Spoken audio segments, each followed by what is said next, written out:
Rémi DeVos. Rémi DeVos, c'est donc l'auteur, c'est la troisième fois que je travaille avec lui, écrit spécialement pour le Crève-Cœur, pour le public du Crève-Cœur, cette histoire d'intimité qui sera probablement, d'après ses dires, très drôle, comme toujours. Et bon, c'est l'occasion pour moi, en fait, de retrouver cette écriture où souvent, enfin c'est ce que je sens, Rémi a un don pour dépeindre en fait le monde, alors nos intimités en l'occurrence ici, mais aussi les grands traits de l'humanité, la société en quelque sorte, et dépeindre ça avec une telle précision que ça en devient drôle. On a affaire vraiment au comique d'observation et au comique de situation.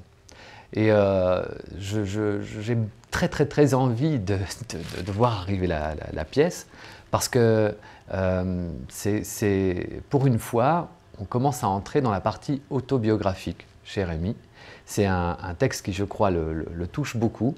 Et moi, ça me plaît parce que comme troisième étape en fait, de relation avec un auteur, ben, je trouve très intéressant, depuis l'intime, d'arriver à parler du monde. Et Rémi, si je pense donc qu'il est appelé à devenir un classique, en tout cas pour certains de ses textes, c'est qu'il a cette capacité de dialogue. C'est un dialoguiste né, quoi. Mais moi, je le mets au niveau d'un Audiard ou des films de Blier. C'est-à-dire qu'on est vraiment dans la culture d'un Blier ou d'un Audiard, avec des dialogues succulents et en même temps qui ont cette part de poésie de la vie.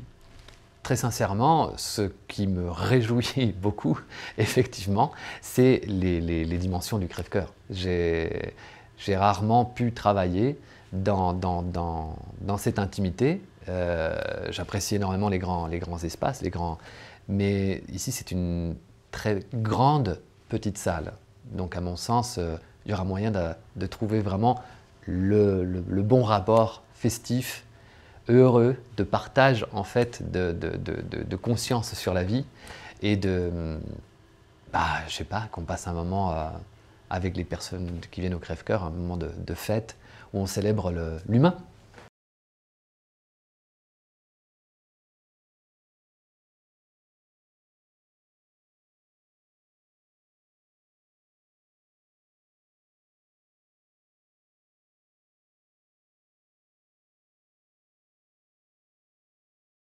Je peux citer un dialogue d'Audiard qui me plaît, qui m'accompagne toujours, c'est « Heureux les fêlés, car ils laisseront passer la lumière ».